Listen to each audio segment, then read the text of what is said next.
తినేస్తాయి. అవును. చెట్టు ఎక్కబాక కొమ్మైతే కింద పడిపోతావు. అవును. పుట్ట దగ్గర పుట్ట దగ్గర పోతే పాము కరుస్తుంది అని కొన్ని జాగ్రత్తలు చెప్తా ఉందంట ఆ బిడ్డకు తల్లి.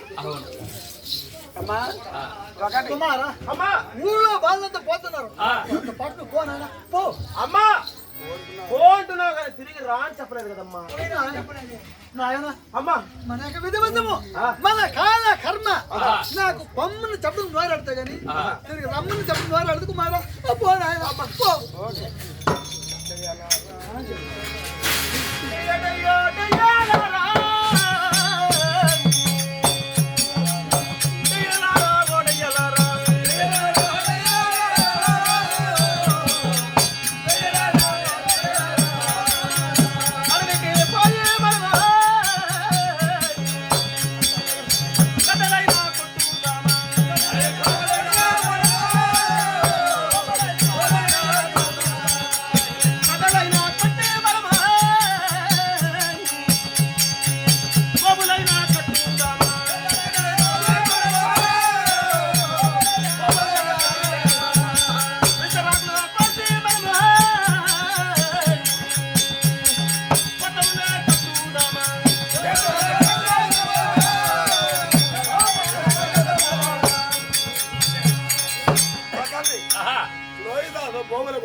తోలిన తర్వాత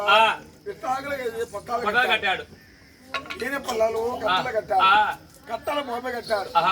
కళాకంఠం ఒక మాట చెప్పింది ఏమని, ఒరే లోకి ఏది మర్చినా పర్వాలేదు, బ్రాహ్మణులకి దర్భ అంటే ఎక్కువ ప్రీతి, తర్పణ వదిలేదానికి దర్భ మరొకని పదే పది చెప్పింది. తోడు వచ్చిన బిడ్డలు అక్కడ గట్టి మీద కూర్చోబెట్టి ఆ దర్భ కోయడానికి లోహిదాసులు పోతున్నాడు.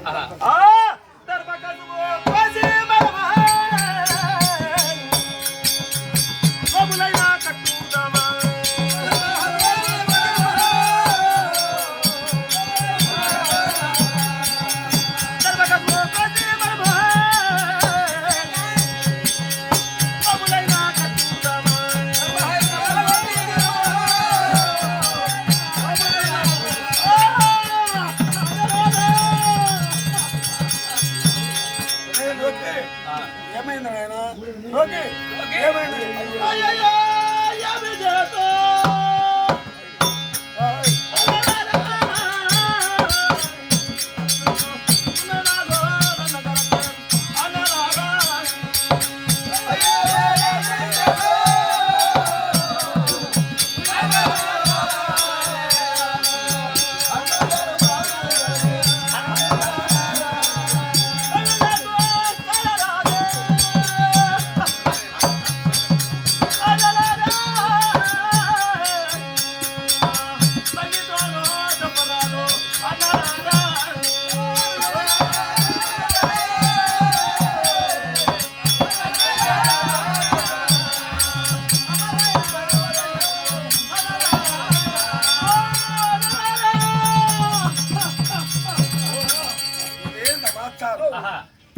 ఎప్పుడైతే లోహిదాసుడు ఉండే గమన ఇప్పుడు గుమ్మలేదు దర్భగజకు వచ్చేదానికి పోయా విశ్వామిత్రుడు దుఃఖమని మేల్కొన్నాడు.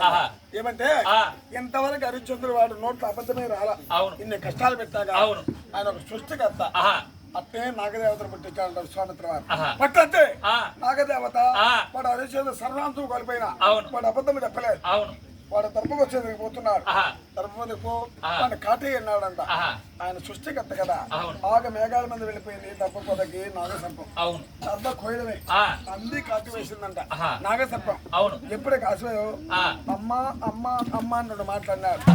తోడుగా వచ్చారు అన్నలారా మా అమ్మతో పోయి నేను చనిపోయినా ఒక మాట చెప్పండి. అట్టే ప్రాణం వదిలేశాడు. ఏం చేయాలంటే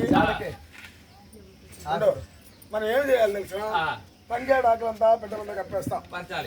ఇక్కడ ఒక భద్రకాళి గుడి నాకు గుర్తు ఇది చెప్పాలి. దారి పడవ తంగేడు తల్లితో చెప్పేస్తాం. తనయుడు